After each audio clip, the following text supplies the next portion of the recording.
Okay এতিয়া আমি 7 টো কৰি আছো আমি 7 টো হৈছে আমাৰ cos থিটা দি থোৱা আছে ঠিক আছে cos থিটা মানে উই know যে cos থিটা মানে আমাৰ হৈছে b/p 7/8 দি থোৱা আছে b/p 7/8 মানে এইটো আমি এনেকৈ ক'ব পাৰো b is to p আমাৰ দি থোৱা আছে 7/8 ঠিক আছে সৰি 7 is to 8 কি দিয়া আছে আমাক b is to p দিয়া আছে 7 is to 8 ইয়াত আমি আগৰ ৰেচিঅ'ৰ চেপ্টাৰবোৰত কি কৰিছিলো এই b লেট ধৰি লওঁ না আমি late b is equal to 7k আৰু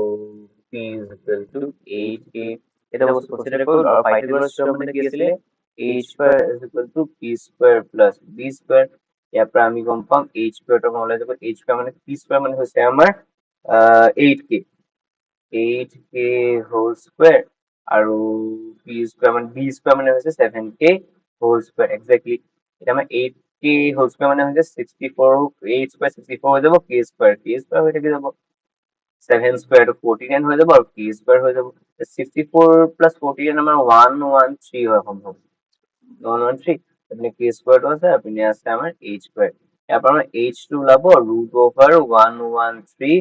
k square या 113 root over কোন ডাইরেক্ট নাই কারণ স্কয়ার নাম্বার নহয় 113 হলো k স্কয়ার এর স্কয়ার রুট k ওলাই গল ঠিক আছে h পালো এটা ছেলে আমি h পালো p b ও জানো q ও জানো এতিয়া আমরা উলিয়াব লাগে হেৰি এতিয়া কি কি আছে কোৱেশ্চন কিন্তু সাইন আৰু cos ন সাইন cos উলিয়াই লওঁ সাইন থিটা বুলি যদি লিখো সাইন থিটা মানে হৈছে p/h p মানে আমি পাইছিলো 8k b h মানে আমি জাস্ট পালো √113 k cancel থাকিলেকে sin theta is equal to 8/√113 similarly cos theta দেই cos theta হ'ব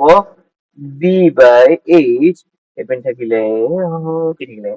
b মানে আমাৰ 7k আছিল ন 7k আছিল এটো √113 কি আছিল k cancel থাকিলে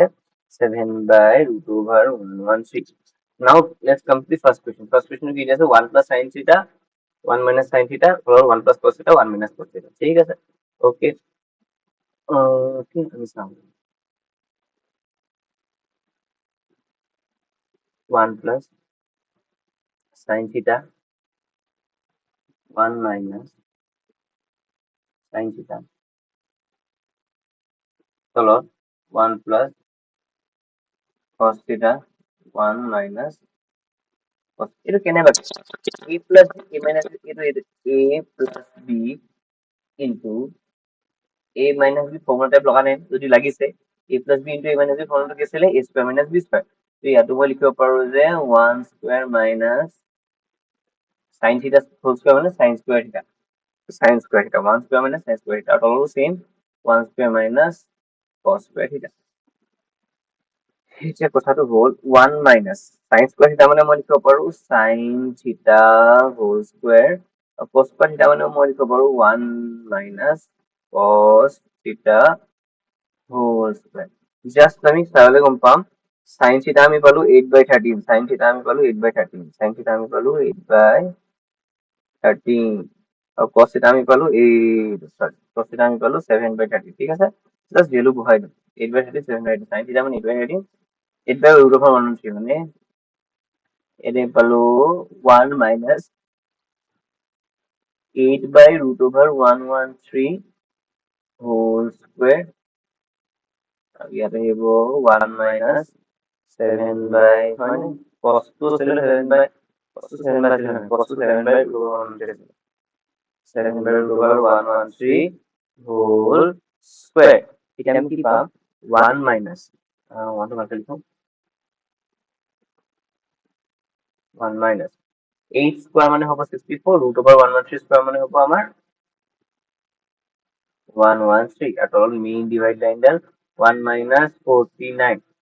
1 minus 49 1 minus 49 by 113 এতিয়া আমাৰ যদি আমি এলসিএম লৈ লওঁ কি এলসিএম লওঁ 113 আৰু আমাৰ হেৰি ধৰো আমি তো ইয়ালে আহিছো ফুল লাইন নহয় এইটো ইয়াৰ পৰা কৰিছো দেই ইয়াৰ পৰা গৈ যদি কৰো এইটো যদি মই এলসিএম লওঁ তলত আহিব 113 ইয়াত আহিব 113 minus 64 আৰু ইয়াৰ তলত আহিব 113 minus 49 তলত আহিব 113 এটা মন কৰি লিখিম যে 113 কেঞ্চেল যাব, ওপৰত থাকিব 113 মানে 64 is 49 আৰু তলত 113 মানে 49 is 64। তো এইটোৱে আমাৰ আনসাৰ, কিহৰ আনসাৰ? এইটো আমাৰ আনসাৰ হ'ব এই মেইন কুৱেশ্যনটো, ঠিক আছে, এই কুৱেশ্যনটো। আৰু 2 নম্বৰ কুৱেশ্যন দেখিলে বহুত ইজি চাবাচোন দেই। 2 নম্বৰ দিছে cos স্কয়াৰ থিটা দিছে, cos স্কয়াৰ থিটা মানে কি আৰু cos থিটা হোল স্কয়াৰ নহয় জানো?